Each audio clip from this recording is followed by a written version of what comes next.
Hi everyone, I hope you're doing great and ready for another week ahead in markets. The Fed finally announced it will start tapering, so I'm going to talk about how this week will see the ongoing reaction by markets to that big moment. This week we have US and Chinese inflation as well as UK Q3 GDP data on tap.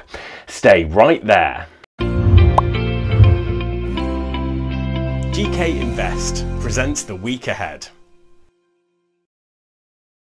So, as you may know by now, the Federal Reserve will start tapering QE in November by reducing bond purchases by $15 billion per month. The Fed have so far prevented a taper tantrum by accompanying the announcement with a statement from Fed Chair Powell that interest rate hikes are still a long way away. This led to a drop in the US dollar and record highs for US stock indices, as well as the second bigger crypto ether. Gold and silver dropped on the news of less money printing, but ended up off their lows thanks to the comment on rate hikes.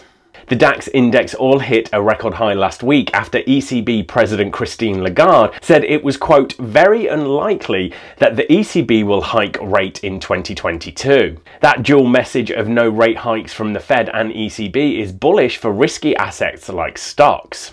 However, it clouds the outlook for the euro-dollar currency pair a bit because it's harder for traders to assess which central bank will tighten policy first when rates stay at zero for a year. For the moment, the Fed and the ECB can get away with saying no rate hikes next year because they are predicting the current high level of inflation is temporary. There is also the added risk of slowing job market as demonstrated by some of the recent NFP data. For trading euro-dollar, it might come down to deciding whether it's the Fed or ECB that are more likely to get their inflation forecast wrong, and which one would have to change policy more dramatically if they are wrong.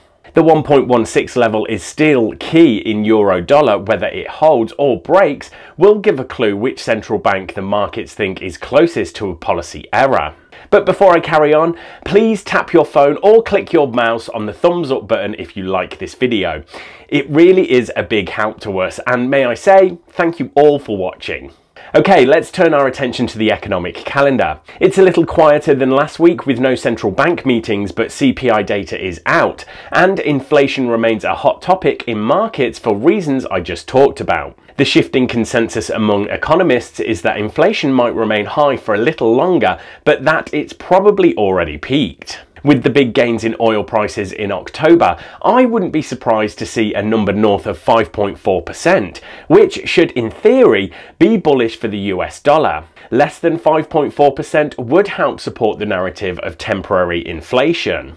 China inflation will also be important, especially PPI, which feeds into consumer prices across the world. With the Bank of England suddenly one of the more hawkish central banks and the British Chancellor just announcing a big spending budget. UK Q3 GDP data will be one to watch for the British pound.